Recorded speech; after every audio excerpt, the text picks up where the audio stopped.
Aujourd'hui, à l'émission Érable en bref, deux entrevues. Linda Bourget, conseillère animatrice pour ACEF Bois-Franc, en ce temps de COVID, comment faire notre budget, et aussi Mme Cindy Allaire, qui est coordonnatrice au tourisme et événements pour la ville de Plessisville. Le sujet, on fera le bilan de cet été côté événements. Pour l'instant, voici vos nouvelles et surtout bienvenue à l'émission Érable en bref.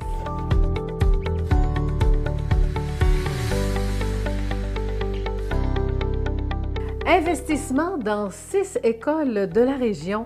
C'est le député Éric Lefebvre qui en a fait l'annonce le 7 septembre dernier. Il s'agit de l'école secondaire Le Tandem de Victoriaville pour 13,7 millions de dollars. Ce montant permettra d'ajouter 176 places élèves ainsi qu'un gymnase.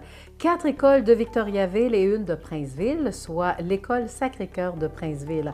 On parle de classes d'éducation préscolaire qui seront bien sûr construites. Cette annonce permettra de répondre aux défis de l'intégration des nouvelles maternelles 4 ans dans les actuels établissements. Les travaux seront complétés d'ici 5 ans car les 6 agrandissements ne se feront pas du tout en même temps. Les travaux vont d'ailleurs respecter la nouvelle vision gouvernementale, mais aussi les nouvelles méthodes d'enseignement. Le député Éric Lefebvre a mentionné que cet investissement record de près de 42 millions de dollars dans 6 écoles de la région était du jamais vu depuis une quarantaine d'années. En date du 9 septembre dernier, voici les plus récentes nouvelles sur l'évolution de la COVID-19 pour nos 2 MRC. Au total, il est question de 48 personnes qui ont été infectées par le virus dans la MRC d'Arthabascan et seulement 4 pour la MRC de l'Érable. 14 cas actifs pour la région Mauricie, centre du Québec. Que vous soyez pour ou contre, eh bien, la rue Notre-Dame-Est, centre-ville Victoriaville, va retrouver bientôt une circulation normale. Le maire André Bellavance n'a pas donné une date précise lors du plus récent conseil de ville. La rue Notre-Dame piétonnière, selon le maire, a été une belle expérience. Mais l'automne s'en vient et toute bonne chose a une fin. Le maire de Victoriaville doit également rencontrer le nouveau directeur général de la SDC. Le garage Christian Tardy change de main. En effet, depuis le 1er septembre dernier, Christian Tardy et Nicole Dargy ont décidé de prendre une retraite bien méritée. Les nouveaux propriétaires possèdent déjà Auto N Marcoux de Victoriaville. Monsieur Marcoux et son gérant de service Dave Rousseau de Saint-Albert ont décidé de fonctionner avec l'ancienne équipe David et Sylvain Boutin qui vont donc continuer à vous donner le même service. Christian et Nicole ont débuté en 1982, 38 années à servir une fidèle clientèle. Soulignons enfin que pour leur retraite, Christian s'occupera davantage de sa terre, peut-être la construction d'une érablière, et Nicole, tant qu'à elle, continuera bien sûr de chanter. Nicole sera notre invitée la semaine prochaine dans une future édition de Érable en bref. Les artistes et organismes culturels maintenant du territoire de la MRC de l'Érable ont jusqu'au 1er octobre 2020 pour présenter leurs projets de développement culturel et ainsi recevoir une participation financière à l'Érable Tourisme et Culture dans le cadre du Fonds de soutien aux artistes et organismes culturels. Vous pouvez faire votre demande en ligne. Marie-Aube Laniel, directrice au tourisme et à la culture, pourra vous aider du moins dans votre démarche. Les projets soumis doivent s'inscrire dans les axes, les orientations, les principes, mais également les objectifs de la politique culturelle de la MRC de l'Érable, de la politique culturelle du Québec et le cadre de référence des ententes de développement culturel du ministère de la Culture et des Communications. Un comité de sélection fera parvenir les projets au Conseil des maires de la MRC de l'Érable. Des nouvelles de la troupe Caplan. En raison de la pandémie, eh bien, la troupe a pris la décision de tenir son assemblée générale annuelle d'une manière assez symbolique. Celle-ci aura lieu pendant les Journées de la culture. Donc, le 27 septembre prochain à 13h30, le tout se déroulera au Colisée des Jardins. Les membres de la troupe seront d'ailleurs présents pour accueillir toute personne intéressée à joindre ses rangs. L'Assemblée se fera aussi en vidéoconférence. La troupe présentera le bilan de la dernière année, les projets futurs. Mais pour 2021, la distribution est déjà complétée. Une nouvelle maintenant dans le monde du sport, dans la Ligue de hockey junior 3A du Québec. On vient d'annoncer sa saison par le défi de la Coupe. C'est un tournoi 4 contre 4, mais sans contact. Le Titan de Princeville participe à ce défi. Les demi-finales auront lieu le 3 octobre et la finale le 10 octobre. Et l'équipe gagnante du défi de la Coupe se rendra par la suite aux séries éliminatoires. Seulement 250 participants pourront être admis dans les gradins. La saison régulière de la Ligue de hockey junior 3A du Québec va commencer dès que Hockey Québec dira oui. Voici maintenant nos deux entrevues. Alors aujourd'hui, toujours à l'émission Érable en bref, nous allons vous aider à compter ou encore à mieux savoir et apprendre à connaître votre budget.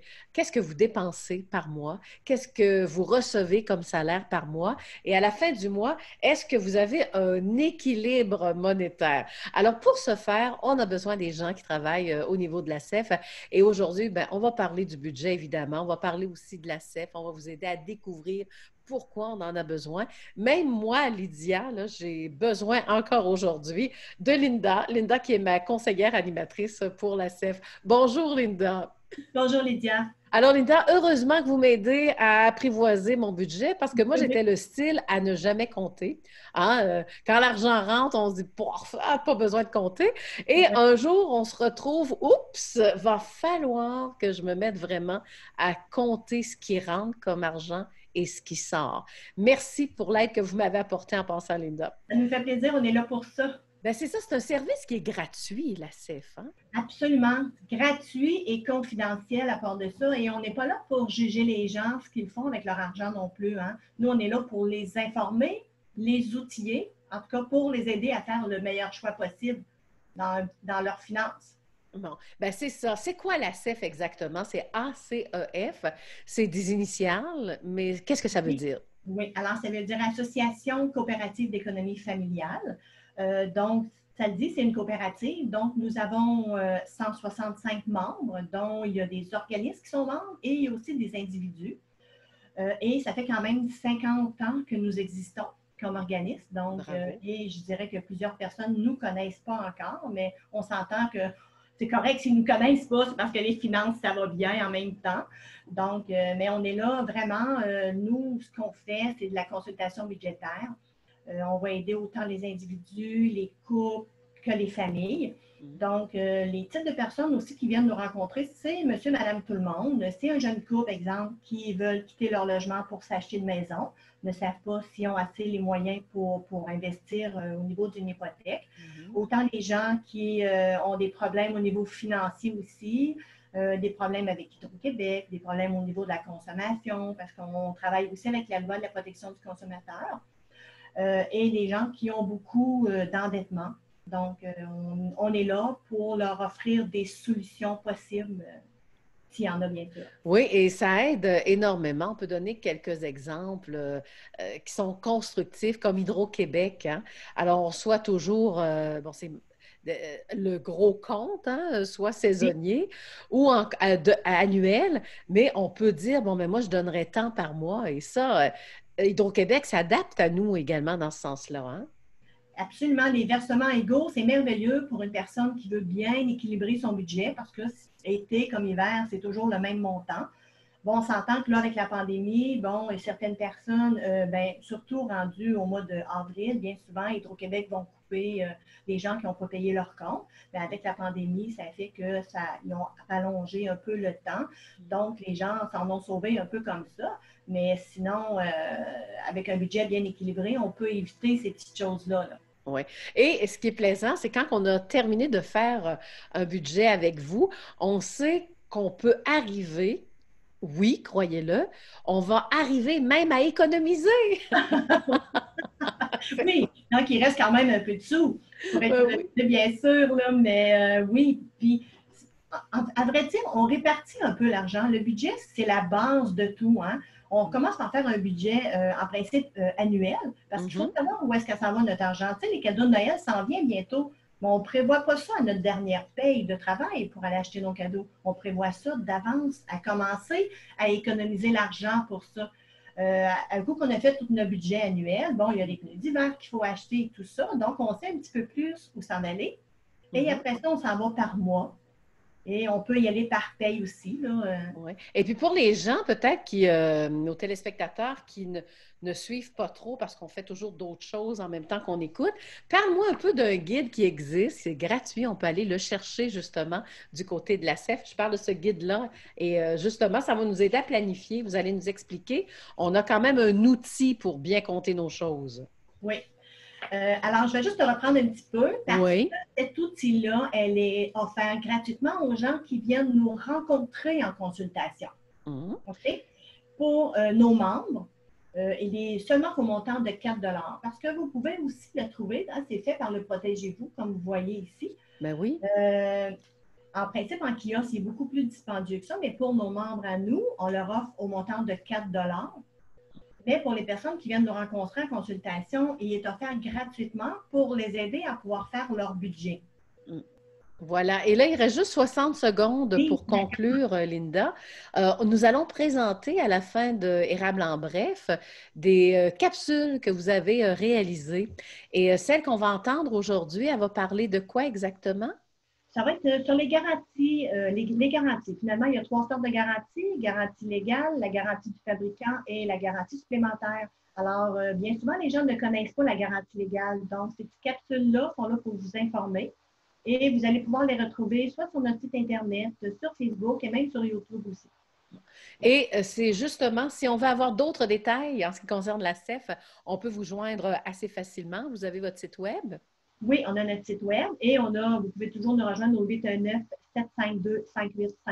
Nous sommes maintenant de retour à nos bureaux. Donc, il y a des consultations qui se font en personne. Donc, ne vous gênez pas pour nous appeler et demander des renseignements. Si on est capable d'y répondre, à ce moment-là, on va vous référer vers les organismes là, Ouais.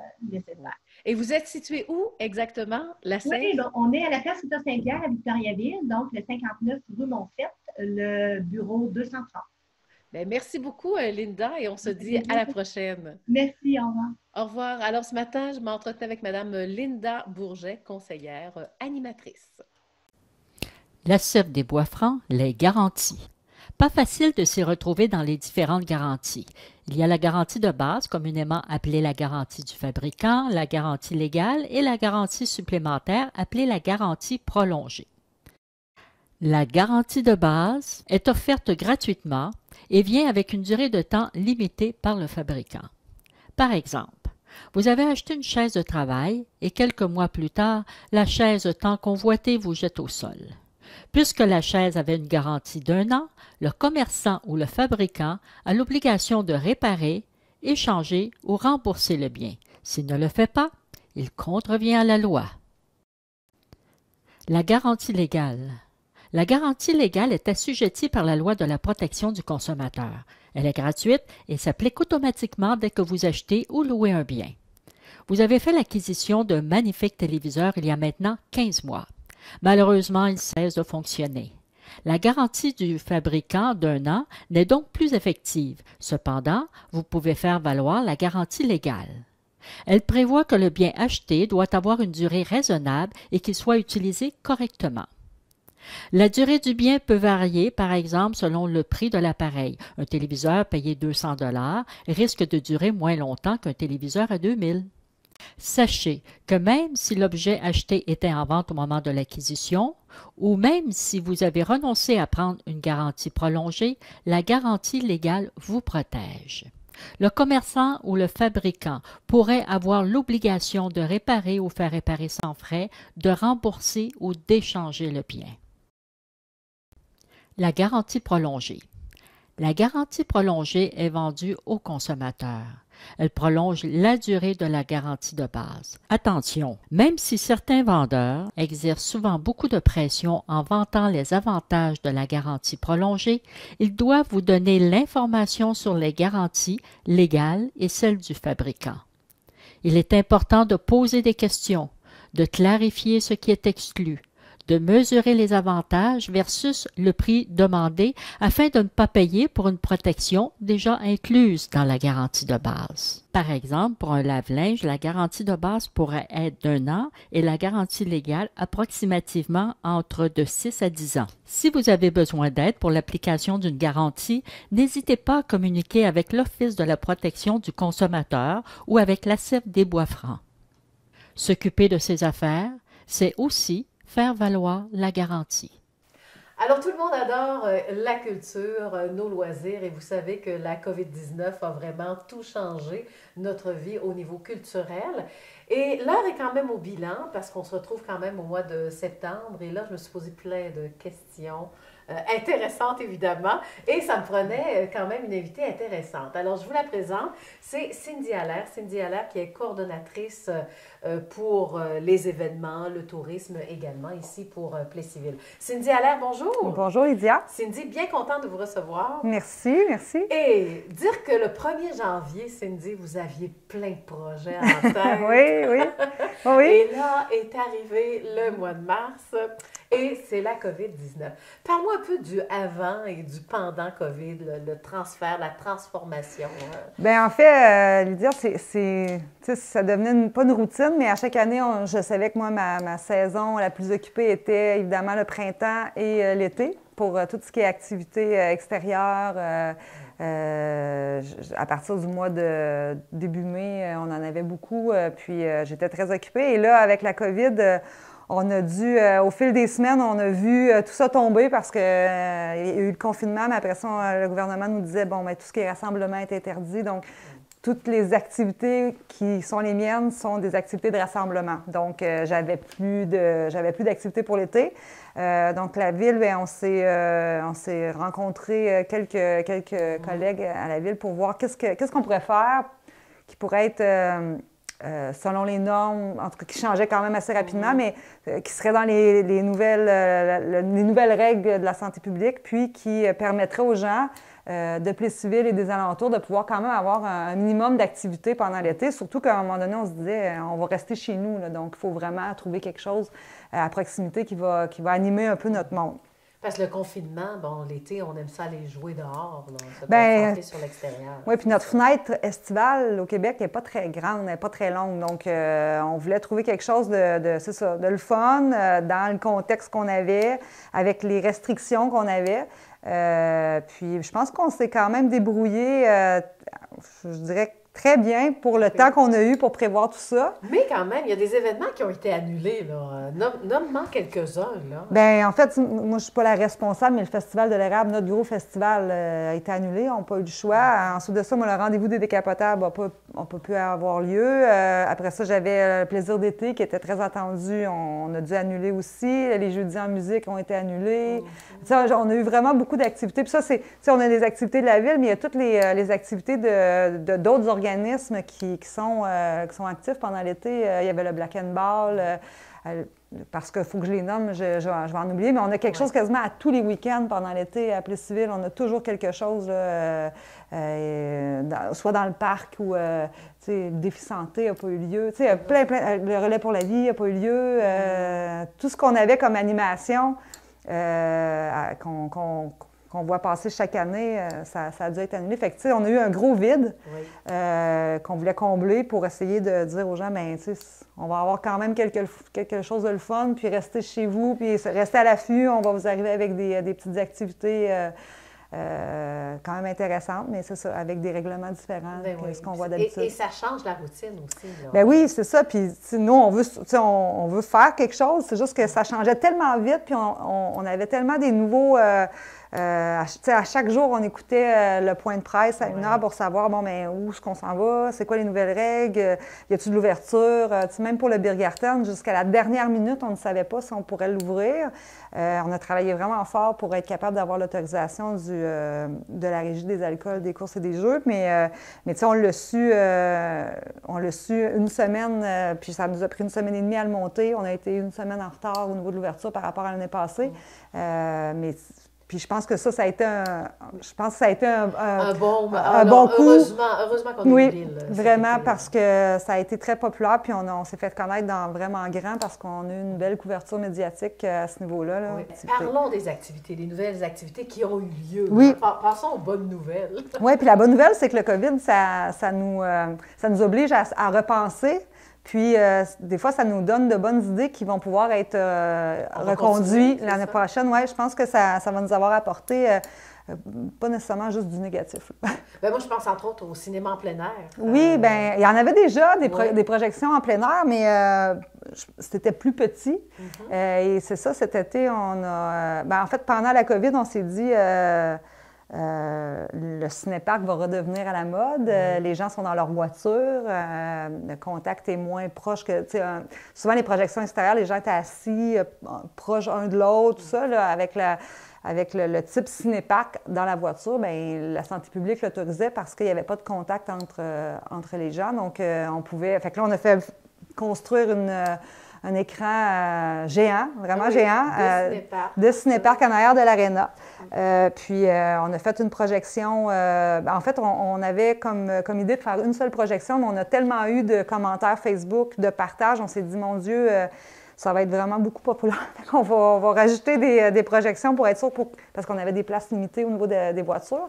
Est-ce qu'on peut dire le nombre de personnes par activité? Oui, bien en fait, c'est le nombre de voitures. La première soirée, on a eu environ 125 voitures, puis on avait une moyenne de 4 personnes par voiture. Tu sais, la famille venait, il y a des familles de 5, il y a des familles de 4. Est-ce qu'on cachait des gens dans la valise? Non, bien c'était gratuit. Donc, c'était pas nécessaire de cacher personne dans la voiture. L'activité était gratuite.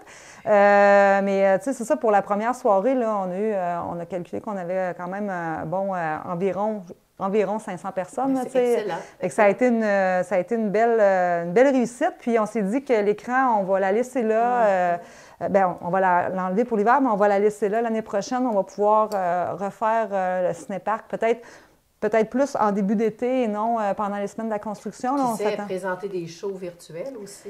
Oui, puis on la loue. Oui. Il y a des gens qui peuvent louer l'écran et faire une projection, soit pour leurs employés ou pour les écoles ou peu importe. Là. Donc, ça va pouvoir être utilisé par d'autres organisations là, qui souhaitent faire cette activité-là avec des collègues. Le temps nous bouscule aussi. Oui. On va y aller avec toutes les activités. Bien, en fait, pour commencer, au printemps, on a demandé à nos jeunes de la ville d'animer leur trottoir parce que beaucoup de gens marchaient. On était comme confinés chez nous, fait que la seule activité qu'on pouvait faire, c'était marcher. Puis on a demandé aux jeunes de faire des jeux sur les trottoirs, d'animer les trottoirs pour que quand on prend une marche, avoir quelque chose, de voir des fois de marelle ou peu importe. Oui, là. Ça a fonctionné. Ça. Oui, ça a bien fonctionné. On a eu des belles photos, tout ça. On a eu le bingo de la relance aussi pour essayer de redonner un petit peu à nos commerçants qui l'ont eu difficile là, pendant la COVID. Donc, on a eu un bingo où on faisait tirer des certificats cadeaux dans les différents commerces de la ville. On va revenir avec un bingo là, de la relance version 2 pour Noël. Donc, ça va être annoncé, c'est pour le 3 septembre. Donc, on va annoncer ça dans les prochaines semaines. Ça va être, je crois que en tout cas, la première était en collaboration avec la Fée. Oui. Et je pense que pour le mois de décembre aussi, je ne suis pas certaine, mais de toute façon, ça va être annoncé dans les prochaines semaines. Vous allez avoir plus de détails pour pouvoir vous inscrire et participer. Oui. Ça a été un beau succès aussi. Pour la Saint-Jean-Baptiste, évidemment, on n'a pas pu faire notre Saint-Jean-Baptiste habituel. On a fait un spectacle ambulant. Donc, nos musiciens se promenaient. On avait 2 groupes de musiciens dans les 2 coins de la ville qui se promenaient avec un espèce de petit char allégorique. avec de la musique ambulante. Fait que les gens étaient sur leur coin de rue, entendaient la musique passer. Puis, Oui, puis je vous ai vu. Oui, c'est ça. J'étais dans un des cortèges. Oui, exactement. Mais pas de feu d'artifice. Hein, non, c'est ça, non. hein? C'est tout ce qui pouvait amener un rassemblement, on n'avait pas le droit. Donc, on a annulé le feu d'artifice pour pas qu'il y ait d'attroupement près. Comme je l'ai dit, on a eu l'annonce du Biergarten qui a été vraiment appréciée. On ferme, c'est ça, la dernière journée d'ouverture, c'est vendredi cette semaine. Combien de monde sont passés à Lille Oh mon Dieu, je pourrais pas vous dire. Je sais que ça a été vraiment, vraiment, vraiment populaire. Là. C'est plus le relais qui est le gestionnaire du site qui va peut-être avoir une meilleure idée, mais les vendredis sont... C'était le soir. Oui, puis il y a eu des réservations quand même de tables pour des familles qui arrivaient avec leurs chaises pour garder leur distanciation. Puis ça a vraiment été bien. On avait mis des lavabos pour le lavage de mains, on mettait des désinfectants pour que les gens puissent laver le table. Donc, on a vraiment adapté le site pour être quand même sécuritaire. C'est ça, exactement. Le cinéparc, comme j'ai dit. Puis, il y a eu le spectacle de la rentrée aussi il y a quelques semaines sur le terrain, dans le parc, dans le fond, au Carrefour, là, à l'extérieur. Je pense qu'on a eu au-dessus de 150 personnes. Bien, pour l'automne, on va avoir l'Halloween, qu'on va essayer de faire une petite activité extérieure, puis une activité de Noël avec le bingo de la relance. Bon, ben voilà. Donc, on n'arrête pas, on ne chôme pas la Non, on ne chôme pas. Puis là, on se croise les doigts pour que 2021 soit un petit peu plus...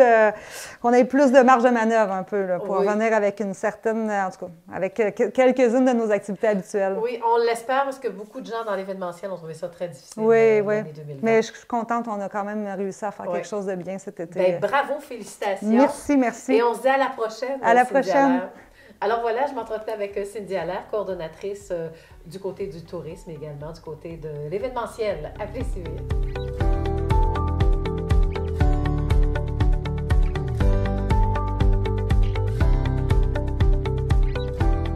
Vous voulez que l'on parle de vous? Envoyez vos informations par courriel tvcorable@outlook.com. Regardez nos émissions via Cogeco, sur le web, YouTube ou encore Facebook. Merci de nous avoir choisis et surtout, à la semaine prochaine pour une prochaine émission de Érable en bref.